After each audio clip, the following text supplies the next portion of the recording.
एपरी दुखद घटना घटी जे परिवार की संपर्क माने धैर्य धरी पारुनाहांती। कांद बोबाड़ी रे फाटी पड़ुछि पूरा परिवेश। जने युवकंक माड़रे पूजा सारी फेरुथबा महिलांक मृत्यु होइथिबा अभियोग होइछि। जेउथिपाई एहिपरि शोकाकुल परिवेश सृष्टि होइथिबा बेले भद्रक जिला धामनगर थाना अंतर्गत बरगड़ा ग्राम रे घटिछि एहिपरि अति दुखद घटना। मु तो पछ घटना आग घटना किसी जानी मु मेडिकल गला बेलू तार यहीटा माड़ होती पूरा ये हो जाइए पार्टी तो खोलू नहीं आखि खोलू नहीं जहाँ फल मृत्यु तार होगला। मिलिथिबा सूचना अनुसार ग्रामर चक्रधर राउतଙ୍କ स्त्री बासंती राउत पूजा सारी घर को फेरुथिले। तबे बाटरे सही ग्रामर श्रीधर जेनाଙ୍କ पुओ स्मृतिरंजन जेना बासंती को प्रथमे अश्लील भाषा गालीगुलज करथिले। तेणु बासंती यार प्रतिवाद करिबारु उभयଙ୍କ मध्यरे बचसा होइथिला।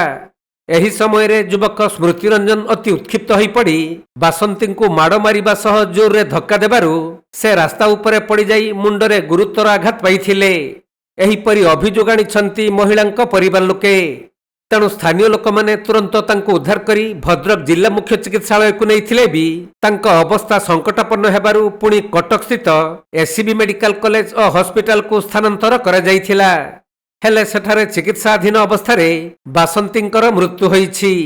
मो माँ मरी जाइछंती आ मो माँ जतले मरी गले मु पुरी र थिली सेठी मु 11:30 मते कॉल आइला कि तुम माँ रे एमती अछि हॉस्पिटल आसु ना कौन है ना आमर से स्मृतिरंजन जेना मद पीकी आसिकी मो माँ को धमकेगी ताकू ठेली दे जेहेतु ठेली से कंक्रीटर पड़ जाइए पछपट ब्रेन माड़ हो आखि गोटे खराब हो कांद हाड़ भांगी आम भद्रक टू रेफर कर भद्रक रेफर गला कटक कटक मना कला जेहेतु आम माँ आमर निहाती दरकार हेटू आम हॉस्पिटल नहीं गलु हॉस्पिटल नहीं गलु माँ डेड हो गला काली डेड हो गला आमको बहुत प्रेसर कर कंप्रोमाइज कर दियो आम ये माँ जीव आमर सी पुओ घर कहते कंप्रोमाइज केस उठे दियो आ कंप्रोमाइज कर दियो तुम केते टंका नब कह राजनीति प्रेसर पड़ुची आम से आम पैसा बल ना कि धन बल ना कि आम राजनीतिर कार हाथ ना आम कि थाना सार एफआईआर देनु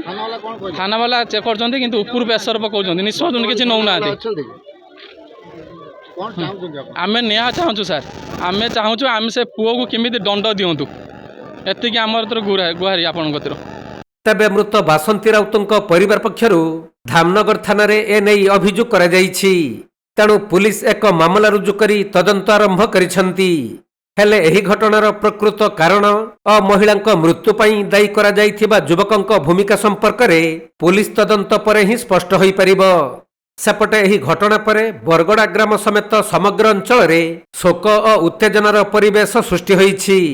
पूजा सारी घर को फेरुथबा जने महिलांक एभली अकाल मृत्यु को नहीं स्थानीय लोकंक मध्यरे गभीर आलोड़न सृष्टि होइछि। नित्यंत यह अत्यंत दुखदायक कथा जे जो मौसी जन मृत्युवरण कर अति सरल निष्कपट मनीष जड़े सामान्य तर्क वितर्क आज जो एत बड़ आकार दुर्घटना घटी यह निश्चित रूपे गोटे अमानुषिक कार्य कह पुलिस एपर्यंत शिथिलता अवलंबन करुच्ची। निश्चित पुलिस अरेस्ट करने दरकार अच्छी कठिन रु कठिन दंड भी होगा दरकार जी ए अपमृत्यु हो कि मृत्यु ए मृत्यु जी दायी प्रत्यक्ष हो परोक्ष दायी से पिला को निश्चित भाव में पुलिस सर्वप्रथम अरेस्ट करने दरकार। भद्रक जिला धामनगर विवेकानंद पंडा रिपोर्ट कोणार्क लाइव।